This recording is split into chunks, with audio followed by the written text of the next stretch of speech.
bringing you inside the USL Championship and League One. Segmer's got there. Marquinhos! He's been knocking on the door. He knocks it down. Diving into all the biggest stories and top headlines. You are ripping and roaring today. This is USL All Access. It's almost impossible to recreate that level of magic. With Mike Watts and Devon Kerr on Sirius XM FC. Welcome, everyone, to a season-opening edition of USL All Access. Not the season of All Access. The USL Championship season has finally arrived. Plenty to cover. Week one is right around the corner. And we've got a great guest, the new head coach for Sacramento Republic. The new sheriff is the old sheriff. Former coach of the year, Neill Collins, is set to join us here in the next 20 minutes or so. Devon Kerr is alongside. Mike Watts, Emmett McConnell's at the controls. We're excited to have you along for another year of the most hectic and out of bounds within the lines league in the country. Can't wait to get going, Dev.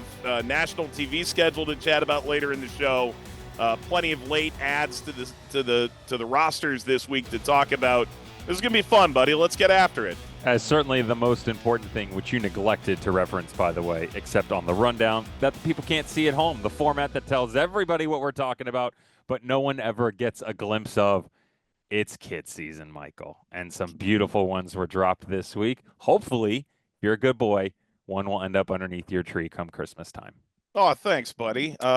Rumor has it Sacramento doesn't have my current address. They have my old address, so I'm actually going somewhere tonight to go pick up my first new kit of kit season. I'm overjoyed. Can I be honest? Well, first of all, where did they send it then? The old one? Yeah. Mm-hmm. You still get mail there? You still make mail runs? Only for this, apparently. I haven't made a mail run in years. I got to be honest. If you would have told me, and I know you pretty well, that you didn't have a physical address, couldn't convince me otherwise, the amount that you're on the road. Well, I live in this lair, as you know, and then I leave this dark cave and crawl out and call games, then I come back. Speaking of, just so that everyone that's watching on YouTube is going to get a glimpse of this, for the people that are listening on Sirius XM FC, Mike has a lovely little abode in his home, and he's made well for himself. Apparently, the lighting wasn't to the liking of some viewers. I respect it. There's a different route you could go. Lighting may not be great, but you're not stuck in a 7x7 cell that I've been barricaded into in my own home. For frame of reference for everybody at home, used to have a very similar setup as one Mike Watts, where I used a room, a bedroom, an office as the humble abode. Now my dwelling is in fact a cave in the garage. Yes, it is also important for Sirius XM listeners to know that Devon is currently in a straitjacket and the room is padded. What's that noise? Yeah. Oh, gosh. Let's get to work here, Dev. Week one of the championship season. Look, if you've followed this league long enough, you know that the first week of March is basically the hot stove season. Now, a lot of the big names are off the market, but how many times do you see a team say, here's our starting 11, and there's a handful of trialists in there? Now, this is the case at every level in every pyramid across the planet, but it is very pervasive here in the championship, and there are some big names that signed on the dotted line the past 7 days since we've last been on air. How about we start with, I think, maybe one of the bigger moves of the offseason. So Charlie Adams coming in to Colorado Springs, leaves Las Vegas. You and I have seen Charlie develop through this league over, 6-7 years? Yeah. That's a really intelligent midfield acquisition, especially given the loss of Speedy Williams over the offseason. Certainly the flexibility that he provides you as a player, but you talk about intelligence, Mike. I would say that his influence within the locker room is probably one of the bigger ones from me, because he is a seasoned veteran who's seen the championship at multiple stops, who's seen what MLS looks like in this country with the RSL organization, and certainly what it looks like abroad from his time in Austria. I love him as a ball-controlling midfielder that gives you just such a wide variety of looks. He's got a fire within that belly that can help drive a team. And though a bit different in terms of the relationship to Speedy Williams, Speedy can spray the ball a little bit better, but I think the combination play in tight-knit areas much better through Charlie Adams, and a massive piece to pick up at this point in time of the year. No doubt. Now, New Mexico going out, and they've let's call it maybe a third to half of their roster is flipped over. And that's natural given the change in coach. Eric Quill goes to Dallas. Dennis Sanchez comes down from Las Vegas. You're trying to put your stamp on it. That Vegas team, much like when Ben Pierman took over Charleston when he left Memphis, is largely intact, in part because most rosters are built in 2-year cycles. The year plus an option contract, which has become pseudo standard in the championship. So expecting Dennis to go grab guys out of Vegas, especially midway through the offseason, not very plausible. But Jalen Lindsey is a big ad with some MLS experience that'll help them on the outside.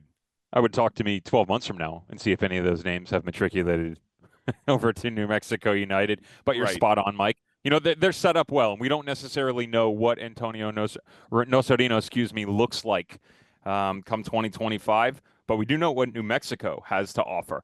I like the pickup with Jalen Lindsey for a couple of reasons. Number one, the kid's talented. There's no doubt about that. He got caught in this gray area over the past couple of years, switching from Sporting Kansas City to Charlotte, multiple managers, a lot more within the MLS conversation than MLS Next Pro, which boded well for him, but much more of a backup guy, got to deal with health. It was behind Nathan Byrne in Charlotte. Dean Smith came in as the manager. They used him. Yeti Udonen on the left-hand side. With Will Seymour primarily operating as their out-and-out right back towards the end of last season, that's a guy who gives you coverage at every single level. I wouldn't necessarily call him my starting right back, though, but they had to dip into that well. Jalen Lindsey, amongst others, gives you the ability to have an out-and-out starting right back, a great complement to Gloucester on the left-hand side, and a depth piece within that conversation if Seymour comes back. Or if you want to bump Will into the center back spot or up into the midfield, you've got that out as well now. Another really good piece of business from New Mexico United. Let's move to Lexington. A lot has been made, rightfully so, of Cameron Lancaster coming back to the championship. He, for a long time, held the single-season goal-scoring record. Cory Burke, who came up through the union organization within the U.S., he's from Jamaica, is a really interesting selection to come along this late. And I don't want to, throw a name at this and have people think I'm being facetious or just saying it's one Jamaican and another. But if Cory Burke wanted to stick around a while, could he have a Dane Kelly-sized impact on this league over the next 5 years? Oh. Out of respect to Cory Burke and to Dane Kelly, I feel like that's a stretch personally. Only reason I say that is Dane Kelly's prolific goal scoring was much more consistent than Cory Burke. Now, if I talk talent when it comes to Cory Burke, he's got the speed, he's got the ability to play in transition. I really liked what I saw at Red Bull last year and his ability to drop down underneath and be a bit more of a support player within the midfielders in that stack 2-2-2, even when they went into a 3-back system. I don't know if that same length of time is available to Cory Burke. Cory Burke is about up here in his head. I don't think it's about what his physical traits are. It's about whether or not he can keep things right upstairs. And to be fair to him, I don't know if he's had the supporting cast from a player standpoint, from a coaching standpoint for a couple of years now that really maintained that solid belief that he was the guy. Good news, 33. 33 years old within the USL Championship. 5 years to me is a little bit long. I think if you're looking at a 2 or 3 year window, it's probably a little bit more likely. But I do believe that if you catch the Cory Burke that we saw years ago between Philadelphia Union and Bethlehem Steel, you catch him at his best, you're talking about a 15-plus goal scorer. If you can put all of that together. The good news is they've got a lot of pieces there in Lexington, but you wouldn't want it to be one thing for Cory Burke, everything on his shoulders, and it's not, right? They've got a variety of options, which bodes well for him. Yep, and then another move, one that continues what's been a really weird run of off seasons for Indy 11, where they sign a guy and you go, wow, that makes a lot of sense. And then before he ever plays a game, he's been flipped somewhere else. Anthony Siaha is that guy this year. Former Monterey Bay goalkeeper, a guy who sort of came into his own under Frank Yallop. Look, he's made 100 saves in a season. However, That's a hit and miss proposition. It became clear that Renan Ribeiro was hit and miss in his own right for Hartford last year. Siaha knows how to get shelled and come out the other side. Siaha going to Hartford. We'll see. I think you spoke about the need for balance within Hartford. Yeah. If they don't play with balance, I'm not sure there's many guys in the league in terms of pure shot stopping that I'd rather have on the other end than Siaha. The 100 saves is an interesting one, right? Because it means you got shelled. Yeah. Hey, Eric Dick and Danny Vitiello have been involved in that conversation, and those two guys are considered two of the best goalkeepers in the league. One statistically and one opinion based, but still, the acknowledgement of your peers is very important. I believe Anthony Siaha has the ability to be a quality goalkeeper in this league. That's kind of where I'm at with it.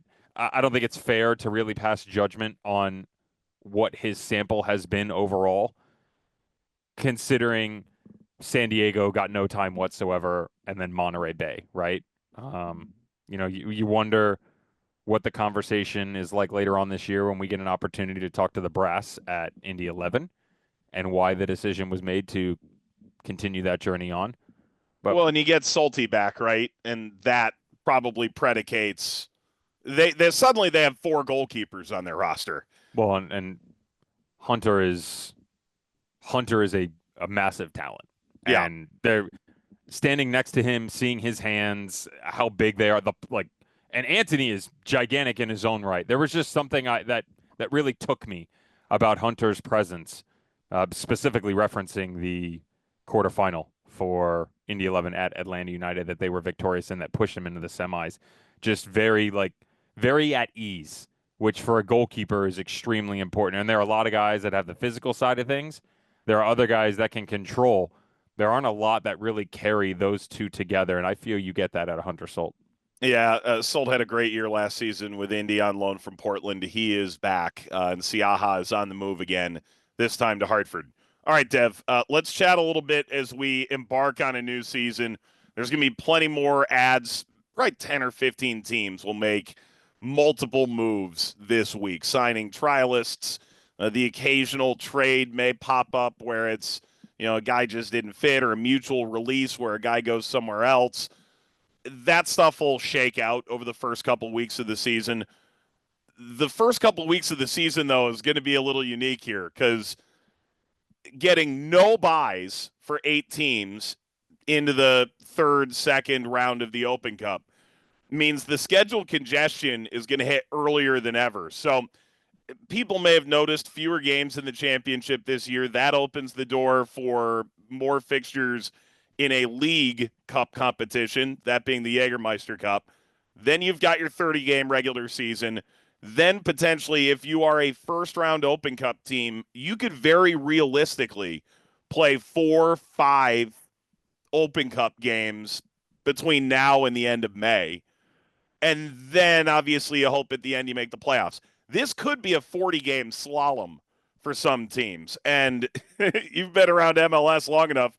LAFC is not crying any tears for anyone playing 40 games. But they also have a bigger roster and more resources and the ability to call on second-team guys to come in and fill in those Open Cup gaps if they wanted to, although that's not a route they chose last year.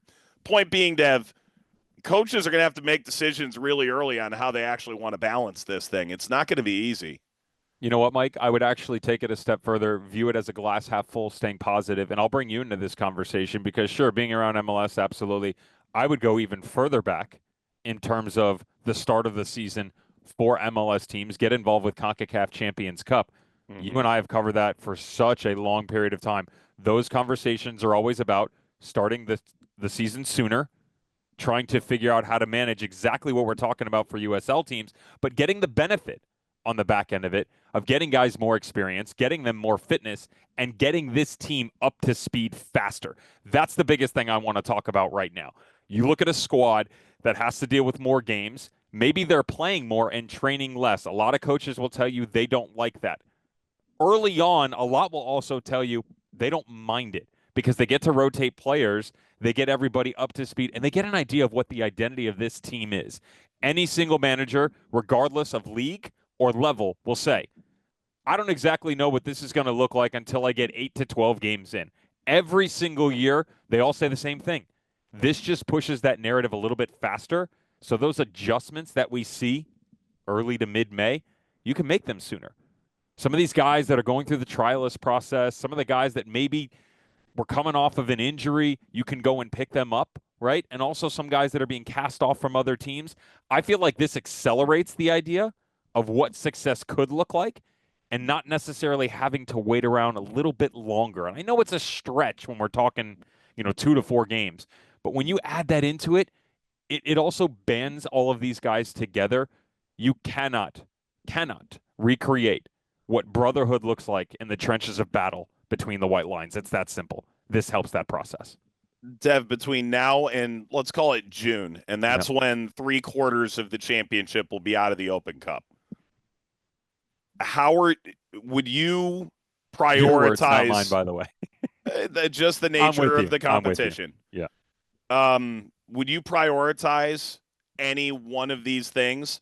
The future that is the playoffs, the regular season, and giving yourself a chance at a playoff home game, the rare chance at Open Cup glory that we saw Sacramento go for a couple of years ago. And it seems like every time you put eggs into a non-playoff basket, you end up paying a price for that. Yep. Whether that's worse seeding in the regular season or simply running out of gas, right? Are you sitting here with a League Cup competition rating that at a point that you'd be willing to pay that price? Look, it's easy for me to sit here and play Monday morning quarterback before the ball's even been thrown because I don't have to worry about dealing with all of those variables that are at play. I have 2 schools of thought. One is with my head. The other is with my heart. The one that sits with my head, the rationale that is a bit more even-keeled is I'm probably putting more emphasis on the league, trying to make sure that I'm attaining most points, best record, and to your point, Mike, getting a home playoff game because the financial implications that come along with it only benefit you in that conversation. Mm-hmm. My heart has a different idea, especially with the news that USL HQ released, 2 weeks ago now? Mm-hmm. That by 2027, their ambition is to put a Division I league into this country sanctioned by U.S. Soccer. I'm looking as an ownership group and as a manager to try and make the biggest statement possible if I was in one of those positions in one of those leagues. And that comes down to Open Cup. It's funny because on our rundown later this show, we have this 90-50-10 that Nicholas Murray put together. And it's basically percentage points of what we think will be the likelihood of something happening. Now, I'm not going to tell you which one I chose. However, when it comes to the conversation of the Open Cup, to me, this year is one of the most valuable that a lower division, quote-unquote, team could ever have in their back pocket to make a run at it because of what could be looming, what should be looming if everything proves true just 24 months from now. I would chase the Open Cup. The only team, last thing, the only team, to your point, that has successfully been able to navigate those waters and not have an issue at the end is SAC of 2022. Their league record during the run, impeccable, one of the best that we've ever seen by a USL Championship team during the Cup competition. They ended up, I understand, they finished 5th overall, but the SAC team of 2022 was sort of the one that we looked around, you and I. That was the first year that everything was Mark Briggs, if you remember, in the changeover. And we said, if there is to be a year where this team does its thing, there are no more excuses. This is that year. They finished 5th in the conference. They did okay in the playoffs. They made a run to the Open Cup final. To me, that was a successful season for them. Nobody else has managed to really, quote-unquote, balance anything else along the way. What I would add to that is my overarching thought, if you are one of the 8 teams in the opening 2 rounds, have your league team, have your cup team. You're playing amateurs in the first 2 rounds. And that's not to say there aren't really good players, borderline ringers for some of these amateur teams, but you signed professional athletes. They need to go handle that business for you. That's the rotation we're talking about, right? Heavy rotation. You can carry a consistent 4, 5, 6 guys from one game to the next and then the second to the third, rotating in between, and still maintain a quality of performance that should supersede what is coming up next to you from the amateur squads. Yeah, should outside of enough. lightning in a bottle, right? Right. I mean, you bring El Farolito in here, and all bets are off, Mike. Correct. Or Des Moines Menace in all their age and glory. Dev, let's chat about a couple of games here in week one.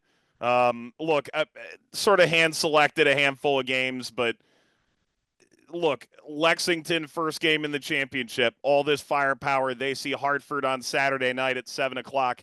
Charleston, Louisville has become one of the great games in this league over the last 2 years. 7:30 Eastern on Saturday night. Orange County and Oakland, that is, look, the Coliseum in all its glory.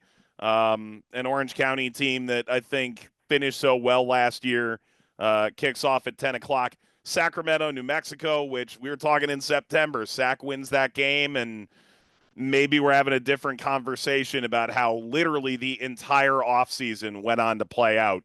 And then Tampa Bay and Las Vegas kick off at 10:30 p.m. Eastern time out in the desert. There are some really, really good games in our opening 12-game slate. It's all on Saturday on Golazo and ESPN Plus. Anything blow your mind week one? No, it's funny because I was looking at it, and not just the 5 that you picked out, but the entire schedule in general, and there are so many storylines and thoughts that come with all of these teams. What does Lexington look like week one? Does the balance offensively and defensively for Hartford come out right out of the gate in match day 1 for Brendan Burke and show us that they can, in fact, be the 2A team we want them to be? Is Neill Collins in all his glory that at the Tampa Bay Rowdies following it to the Western Conference and Sac? It goes on and on and on. I don't think there's one that really sticks out. If anything, I'm going to be a little bit frustrated that I'm going to have to channel surf so much to be able to see it all. Yeah, accurate. I'll be on the Orange County Oakland call. Looking forward to that. And Dev, we'll get you in here real soon. By the way, all jokes aside, I can actually watch everything because my game's at 2:30. Good for you, pal. I know. I may be on a plane. Yeah. Looking down on you. Not like that. Okay. Not in a negative sense. Just Yep.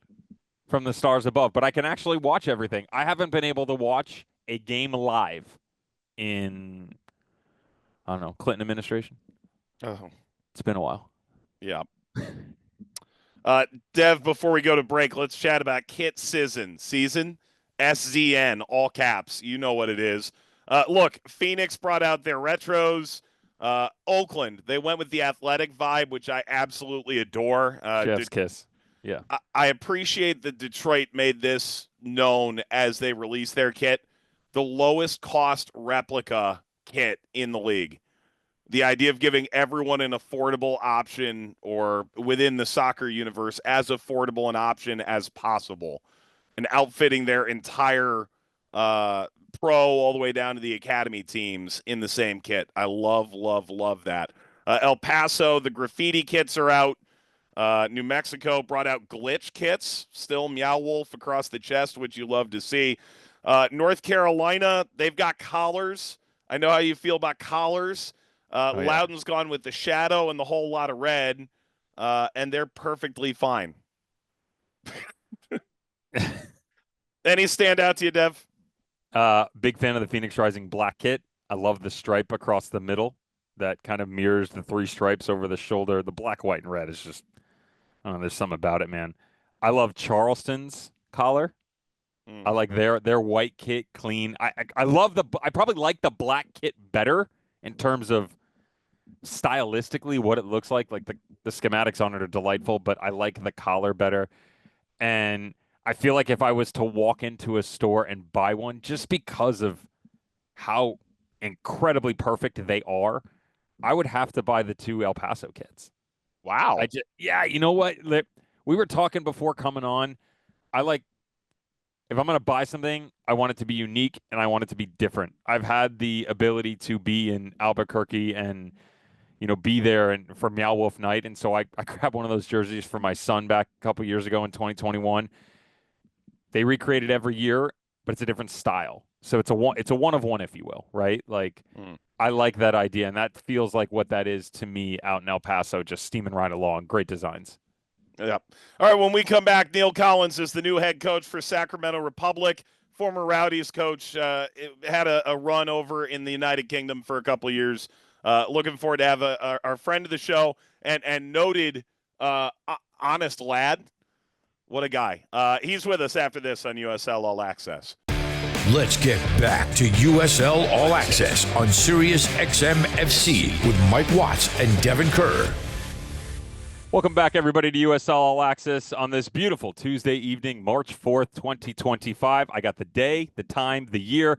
Hopefully, I can get the introduction of this great man correct as he joins us. Neill Collins, former Tampa Bay Rowdies manager, has made his way back to the USL Championship. This time, he will don the crest of Sacramento Republic and the Quails in the Western Conference. We're going to get to his accolades in a few moments, but I want to bring him in here because he's a friend of the show. He was a friend of our former podcast. Honored to call him a friend as well. He would probably say to you, he wants nothing to do with me. But Neill, great to have you back. How you doing, buddy? It's great to be back, Devon, and appreciate the kind words, but it's nice to be chatting with you again. Really is. So glad. Thanks for having me on. Absolutely, bud. I think the first one that everybody wants to know, if you've told this story a million times, I'm going to make it tell you it for 1,000,001th time. I do apologize. Our listeners probably are curious about how the opportunity came about for you to come back to the United States and certainly head over to the Western Conference with Sacramento Republic. Can you maybe share some of the behind the scenes at how you ended up there? Yeah, of course. I think leaving Tampa was obviously a very difficult decision, but I think at the time, the right one, having been there 5 years and an opportunity to go and manage at Barnsley. And over that season, I think I learned a lot. But one of the things I learned a lot about was how much I appreciated like what I had at Tampa and what I had in terms of within the USL. It's easy to be down on certain things compared to the European game, but for a young coach, there's a lot to be really positive about.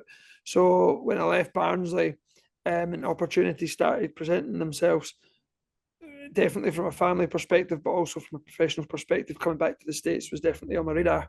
But I ended up taking the Wraith Rovers job, and then out the blue, this came up, and I think just from a long-term perspective, not just from a family, but for me professionally, I like to be part of an organisation that's trying to build something, and I feel at Sacramento, anyone from the outside can see new stadium, new training facility, the tradition that the club's got. It was just too good to turn down, and it was really first of all instigated by Todd reaching out, and then just going through that process. So there was a number of factors, but ultimately coming back to a great club with a lot of positives to look forward to in the future. Let's build off of that. You mentioned the positives. It's a very different situation, at least in my humble opinion, of what you're coming into compared to the Tampa Bay Rowdies team that you took over in May of 2018. At that point in time, Stu Campbell was in charge. The overall build of the Tampa Bay Rowdies then was different, maybe a little bit older, maybe a little bit star-studded in terms of the flashiness, but certainly a far cry from the dominant teams that we saw from, especially 20 to 22, where you guys just set fire to the Eastern Conference, you and Louisville doing battle back and forth, reigning for supremacy every single time. Can you maybe describe to the listeners the biggest difference for you in trying to build this Sacramento team to your liking, considering that squad has really been at the top of the West the past couple of seasons and certainly involved domestically in deep runs into the Open Cup? Yeah, it's a good point. I think that was one of the things that I was very fortunate with at Tampa after my first 4 or 5 months, was we were able to start afresh, because that was a time where contracts were relatively short. Generally, people weren't tied down to multi-year contracts. So it gave us the opportunity to really start afresh, go from that older group to a much younger, hungrier group. And then so 2019 was a vast improvement. And then from there, we were able to really kick on. So it did take a little bit of time to really get it where we wanted. So what's slightly different now is you're coming into an established squad with players that, part of my job is to try and get the best out of them. It's not about having a clean sweep. It's about building on the real positives they've got, adding in some of the things that I want to see, and then gradually, taking that forward. I think, like you mentioned, the club's had a lot of positives over the last few years on and off the field, and it's up to me to try and build on that. We're speaking to Neill Collins, head coach of the Sacramento Republic in the Western Conference of the USL Championship. Match day 1, just right around the corner. They will do battle against New Mexico United on the weekend, 10 p.m. Eastern time, 7 p.m. Pacific. I got to tell you, man, it's going to get a little bit difficult for me bouncing time zones now that you're over there in the West and figuring out all of these windows.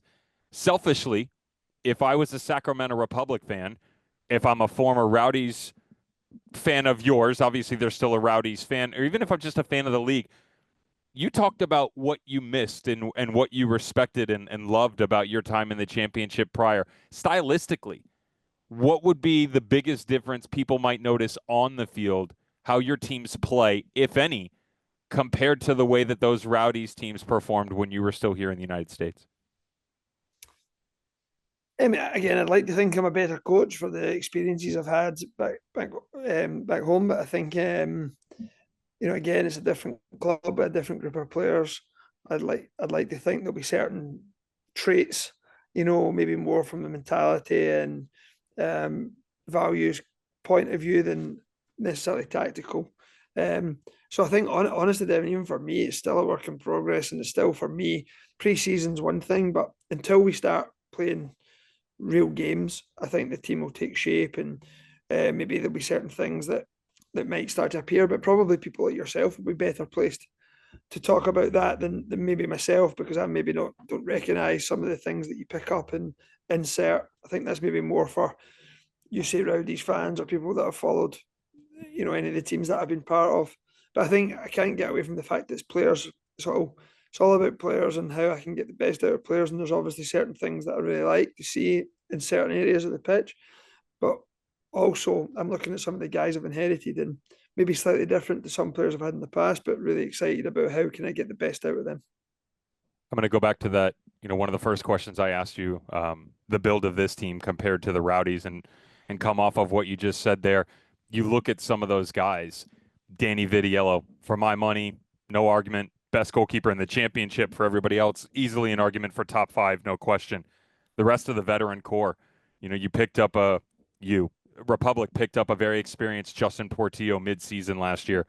Of course, you've got Luis Felipe, you've got Nick Ross. How could we forget about Roro Lopez, right? And the list goes on and on, to be fair. Jack Kerr on the back line. There's a ton of experience already there, and a bunch of new faces that you've brought in as well, both moving up high and on the width. How would you describe this group right now? What sort of identity do they currently carry within themselves? It's definitely too early, honestly, Devin, to say for me. I think the one thing I will say about the group, the guys you've spoke about, is the fantastic attitude that the players have shown. You mentioned some guys that have been excellent players in this league, but they're all so humble, so eager, so willing to learn. So for me, that gives us a real good base to start on. So in respect to like identity and everything, again, I just think that 6 weeks has been good. It's been a good pre-season, but as you can imagine, we've made some new additions. Some of them come in a little later. I think what we have done is added to that group with real youth. We've signed, 22-year-olds, 23. I don't think we've signed anyone over the age of 26. So I think we're really trying to add that youthfulness alongside that experience, and hopefully we can get the right mix. Have you stepped into training yet and show the boys how it's done, reminding them of the days of yore? A couple of times. Sometimes showed them what not to do. They showed a couple. I'm sure I showed a couple of bits of quality as well.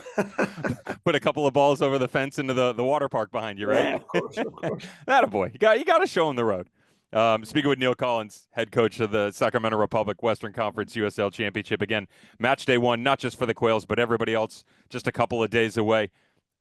One thing that to me stands out about your time away from the league, and so that everybody at home, we're very, very clear about your tenure here. You took over for the Rowdies in May of 2018. Full seasons would encompass 19, 20, 21, and 22. You took off at the beginning of 2023, so it's 6 years, 4 full seasons. If we remove your time in 2023, 2 full years, or excuse me, 2 full years in 23 and 24 that you were gone. I see a tremendous growth within the league personally. You look at some of the investors that have come into pre-existing teams, certainly new teams that have come in, new ownership groups. Colorado Springs, our USL Championship title winner, is a great example of that. Lexington and what they could produce this year. I go back and look at the 22 table, ridiculous amount of talent, but I'm probably looking at 8 teams, maybe 9, that I would look at as serious title contenders. Coming into last year and even this season, I'm going, I have no idea where they're coming from. The depth continues to get better every single year. Do you feel the same way since you've returned to the league and kind of seen what's gone on? Or do you think maybe something else has changed that would stand out to you? No, I think that's a fair point, Devin. I think you're correct in respect to. I look back to 19, 20, 21, and there's games that I think you had to win. Like there's just games that you're expected to win, had to win. If you didn't, the other top teams would win those games. I think now it's slightly different. I think every game's competitive. Anyone can drop points in any given game. So I think there's a big difference there. I still think you've got 3 or 4 teams that are very, very strong in the depth that they've got because of the consistency. I look at Louisville and Charleston, just the consistency in the head coach position and then the quality of roster that they've built. But like you mentioned, when it comes to actually winning the full thing, it's very hard because there's so many good coaches and so many good talent spread through the league that that's what makes it exciting. When people asked me about you coming to Sacramento, what I thought about the signing, you've been always very kind to share your time with me, both on and off the field, and I've expressed my admiration to you directly. And I said to them that, to me, it's certainly a statement by the organization that their desire to win at every single level, regardless of competition, not only remains, but has just taken a tick up. To give people an idea at home, Neill, and you may or may not be aware of these numbers, there are only 4 teams in the history of the USL Championship that have won regular season Player Shield, that have then gone on to win their respective conference and play for a title. 3 out of the 4 were able to win a treble. Rochester in 15, Red Bull in 16, San Antonio in 2022. The Tampa Bay Rowdies, sorry to bring it up, are the only team that didn't do it. And I say that not because you guys weren't able to accomplish that feat, but that's the kind of rarefied air that you represent when it comes to the managerial position. I went on to then say to people, that expectation comes with one thing and one thing only, bringing Neill Collins into Sacramento. This isn't about trying to find a way to be a top 4 team or trying to find a way to maneuver domestic cups. This is about hoisting trophies. Can you maybe talk about what your feelings are and what your expectations are with the Quails this season and what you expect out of your group?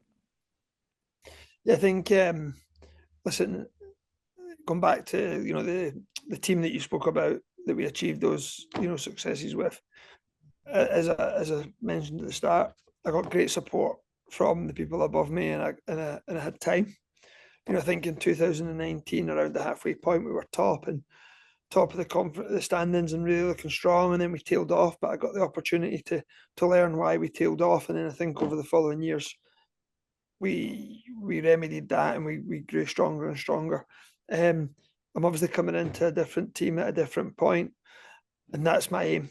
Like what you just said, is we want to win trophies. Everyone's in the game to win trophies. I think I know what it takes to do it at this level, and that's what I'm going to try and do. But as I say, I'm also very aware that it doesn't happen overnight. Like everything we did at Tampa didn't happen overnight. It took many people, a lot of hard work, the support from above, whether it was Lee Cohen or it was the equipment manager and the players. And then we had to go through a lot as well. And you know about that, like whether it's a missed final because of COVID, losing in 2019 at Louisville, all these experiences, helped us become like the team that we were, and it'll be the same. It'll be the same here. So I'm looking forward to that journey. Really looking forward to it. I mentioned some of the great battles with Louisville. Obviously, there are plenty of teams that could be involved in that conversation. I referenced them because you guys were usually fighting, you and Louisville, the Rowdies, for supremacy in the East. Just a fun one on the way out before we let you go. You're in the Western Conference now. Different teams that you didn't see on a regular basis. Any major differences to you and what you saw last year in terms of stylistic changes and maybe who you could anticipate being one of those regular rivals? Yeah, I mean, that was a fantastic rivalry. And I think in the 4 years, we played Louisville every year in the playoffs. I think that might be right in saying. So that's obviously makes it something special. In terms of coming back to the league, but coming to the West was definitely attractive just to get that different perspective. The West has done very well in the postseason, of course, and you've seen some of the numbers that last year in the regular season the East kind of dominated. I think stylistically, for me, the West's always been a very attacking conference with lots of attacking flair, and I think from the outside felt that East was a little bit more structured. So it'll be interesting to see if that's kind of still the case. And in respect to great rivalries, I hope we're up the very top, playing in the big games, because that's where the rivalries come from. You know, they don't come on a piece of paper; they come from playing in the big matches regularly against an opponent, a worthy opponent, and that's what was so great. The likes of Louisville they were a fantastic opponent, a great team with good coaches, and we all want to test ourselves against the best. So I hope we put ourselves in that position to do that. Not only success on the field with his team and the individual accolades, but the individual awards for all of your players, so that people are aware before we let you go. Coach of the month, coach of the year. You've won the Eastern Conference. You won the Players' Shield. You've had an MVP. You've had a Golden Glove winner. You've had a Defender of the Year. And outside of a Golden Boot winner, which I'm sure could come at any point in time and desired, the desire for the star above the crest is certainly what Neill Collins and his boys in Sacramento Republic and the Western Conference will be chasing. Neill, as always, friend of the show, thank you so much for your time. Best of luck this season, sir. Thanks, Devin. Looking forward to catching up with you again through the season. Cheers, guys. Thank you. There goes Neill Collins, head coach, Sacramento Republic, again, doing battle. Match day 1, New Mexico United on the weekend. We got a ton of other games to talk about. We got movement. Do we have accolades that Mike Watts and I are going to talk about when he gets back from walking the cat? Stick around. Giving insight to all the biggest moments in Championship and League One. This is USL All Access on Sirius XM FC with Mike Watts and Devon Kerr. We're back here on USL All Access. Miss a part of the interview with new Sacramento coach Neill Collins. It's available tomorrow on the USL YouTube page or on the Sirius XM app. All right, Dev, let's chat about the national TV schedule release. Look, Matt Fisher and the folks at ESPN and CBS put in so much effort to bring people together on this. It takes team buy-in. It takes network buy-in. The league was able for the first time to get all teams in the championship on national television this year. And it looks like this. 3 games are on CBS, including the final. April 6th, same weekend as the Final Four in San Antonio when they take on Phoenix Rising. July 19th, El Clamico. And you can bet your ass, I'm going to call it that, on network television. Rhode Island hosting Hartford at their new stadium at Tidewater Landing, and then the final is November 22nd. I would anticipate another early start. All 24 teams involved. Record for League One, 4 games, 7 League One teams will be on air. TUDN is back in for Spanish, as they were last year. Sirius XM FC for radio coverage throughout the season every week. Dev, it's 3 on CBS, 22 on CBS Sports Network, another 8 on ESPN2. Thoughts on how this landed? I would say the first one would be a question, truly. What is it for El Clamico? What is Rhode Island known for from a culinary standpoint? Because the schooling up there is incredible. They produce a ton of chefs. But like, if you had to name what the food was in Rhode Island, what would it be? I wouldn't know. It would be a crustacean of some kind, I'd imagine. Okay, yeah, I'm right there with you. Because certainly we know that the pizza in Connecticut is in Hartford trash. Oh, are you out of your mind? I'm just doing. You said that. I know. I'm just doing this to have a go. I'm sorry. Oh my God, it's got to be one of my favorites. I can't believe you. Do you really believe that? No. Okay, good. Just making sure. Oh my God, the crust, the coal, just absolutely. Look, got it right once again. And you mentioned Matt Fisher. For those who don't know, Matt Fisher's official title, VP of Media at USL, deals with a million moving pieces, and that's probably selling it short. So thank you for his patience and all of the effort that he goes through. I would love to live in a world where it played out a little bit more in favor in certain areas, which kind of leads me to where I wanted to go with this conversation. What is a perfect world in a USL Championship fan's mind? And what I mean by that is when it comes to broadcasts, the national broadcasts, what do they want? Do they want a weekly game? Do they want it to be a rivalry every week? Obviously, we can't fulfill those expectations. I was just kind of thinking about it because every year we get bigger, we get more shows, incredible growth, right? We talk about investment and things like that. And I was kind of trying to get in the mind of our great fans and wonder what would they want? Because I do believe that they got it right. I think some games I would like different, but there are a lot of moving factors to be able to answer those questions, and we can't always check every single box, right? Yeah, and there's an element of the weekend of the Final Four. CBS is looking for live content. The league was able to fulfill that in San Antonio. I love that part of it. A great buy-in, right? Same. You're looking for those. Bookend it with two massive events. You go right in the middle, you get everything. Right. You're looking for that, but you can't always get that. Sometimes you're CBS or ESPN and you'd like to fill July 4th. Right. That's the nature of the game as well. And it's the same thing MLS dealt with when they were on Fox or FS1, right? They're heavy front-loaded on Fox during the early part of the year because the latter half, whether it's NASCAR, college football, that's where soccer's at in this country, NFL. Regardless of league. NFL. Yeah, heard of it. So it's just sort of the nature of the beast. There is no perfect world. Unless you are the NFL, there is literally no perfect world. I would tell you there is one thing that I would like selfishly. Yes, sir. And I feel like we came close a couple of years ago in COVID. Yeah. I want to be on the Ocho. Yeah. I would love to be on the Ocho. That. I don't think they're going to give us a 2-hour programming window, but no. There's not a fan at home sitting there going, we don't want you on the Ocho. Everybody wants it. Yep. Right? Couple like lamb and tuna fish. Yeah, right. A couple games I'll highlight real quick before we head to break. Oakland Sacramento is May 4th on SN. That was supposed to be on CBS last year. That'll be at the Coliseum. Switchbacks in Louisville is Shield versus Champion. That is 4th of July. A lot of fireworks. Devin and I are looking forward to that. Rowdies Phoenix will be on ESPN2. It's the original era celebration of their 50th anniversary season. Ecstatic to be there for that. And then some big matches at the end. New Mexico, Lexington in the West. Sacramento, Orange County in the West. Rhode Island and Las Vegas. Sacramento and Charleston in a doubleheader on October 5th. So all that's sort of our stretch run toward the playoffs. Great schedule in a lot of areas. When we come back, handful of predictions. We kick off the season here on Sirius XM FC. You're listening to USL All Access on Sirius XM FC. Here are your hosts, Mike Watts and Devon Kerr. We're back on USL All Access, closing out our Week 1 show. Mike Watts, Devon Kerr.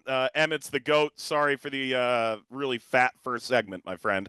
All right, Dev, let's chat about a handful of predictions this week. We'll dig into some of the awards and the championship aspirations next week. Let's start with this. Nicholas Murray reached out to us, said, I want 3 predictions, one with a 90% chance of occurring, one at 50%, one at 10%. Give me one of your predictions. The full article is on USLChampionship.com. Okay, well, I teased it earlier, so I guess I got to say it right now. 50% that a USL Championship team will make it to the U.S. Open Cup final. I believe in 50%. USL HQ rebranded in 2019. They went to the Championship League 1, League 2 structure. Since then, they've been pretty successful, I would view it, for lower division teams in the Open Cup. 4 tournaments have come and gone since then. We've seen no less than 2 and 9 total, 2 per year, 9 total quarterfinalists make it over that 4-year stretch. We've seen 2 semifinalists and 1 team make it to the final. With the restructuring of the format and the quality that you're getting in terms of the overall composition of teams, I give it a 50% chance that a team's going to get to an Open Cup final this year.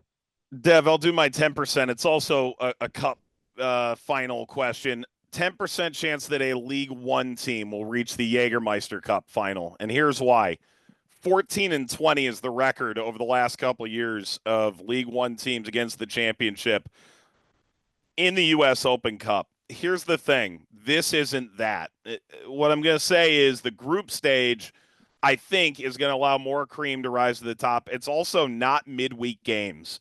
So you're going to be getting the full attention of these championship clubs. Now, could they overlook things? Are there League One teams that can be more than competitive? Absolutely. But to get through not only the group stage, but then quarters and semis to get there, I'm going to say the odds are stacked against League One teams from success in year one in the Jägermeister Cup that used to be entirely their own. Can I tell you that if I was on a jury and sitting in a room and heard you start speaking, I thought you were absolutely ludicrous, but then you swayed me and you 100% have my vote now? He is guilty, Your Honor. Yeah, for sure. And I'm not looking for the extra furlough here. No, I know. You never do. Dev, here's a prediction for you. There are 9 teams that were not part of the championship playoffs last year. Who are you more confident than not? Call it 50% or better that they will make the playoffs this year. Birmingham, Hartford, Loudoun, Miami, San Antonio, Tulsa, Monterey Bay, and El Paso. And then Lexington came up from League One. I'll give you 3. Hartford. I think Lexington is going to make it handily, and I'm giving Birmingham the benefit of the doubt. I'm making that mistake again. I'll add in a 4th. I agree with all 3 of them. There's no question in my mind that Birmingham gets in. I believe in Hartford and the Brendan Burke project, and I do think that Lexington has the ability, whether handily or not, to get into the postseason. I don't think there's a chance, and you know what, that San Antonio doesn't cross the line again. Okay. I think given their success over the years, what they've brought in, a true identity from front office to the touchline, that they're going to get themselves to postseason play again. Dev, last year, the Miami FC was 3-29-2, 11 points. Do they crack 25 points this season? No. Wow. I don't think so. 9 teams over the last 4 years have not cracked 25 points. A couple have hit it, but 9 have not beat 25 points. Miami FC was involved in that conversation last year, one of the worst seasons we ever saw. And if you actually go back 5 years in 2020, that was also a pretty poor season for them. I do believe in their future, and I think they have the capability. Just as we're talking right now, I don't see it. All right. Dev, did you learn anything in this show? I learned that you can actually sway me in about 30 seconds time in a conversation. Normally, it takes us a lot longer to get to the finish line.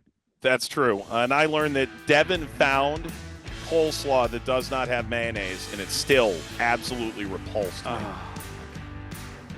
For Devin, Emmett, Mike, thanks for listening this week. We'll be back again next Tuesday. Enjoy the start of the season, everyone. Everyone's got a chance to make the playoffs, except for maybe Miami, according to Devin. Talk to you again next week, everyone. So long. This is USL All Access. If you missed any portion of the program, listen back anytime on the SXM app.